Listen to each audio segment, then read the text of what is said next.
सभी दोस्तों को नमस्कार। दोस्तों, आप लोग स्वस्थ होंगे, मस्त होंगे। और जब श्री रामचंद्र भगवान जी वनवास पे जाते हैं तो भ्राता भरत को जब पता चलता है कि रामचंद्र भगवान जी वनवास पे जाते हैं, तब भरत दौड़ते हुए जाते हैं और चित्रकूट की ओर।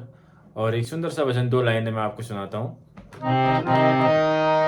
भरत चले चित्रकूट तो रामा राम को मनाने, चलत चले चित्रकूट तो रामा राम को मनाने, राम को मनाने भैया राम को मनाने, राम को मनाने भैया राम को मनाने।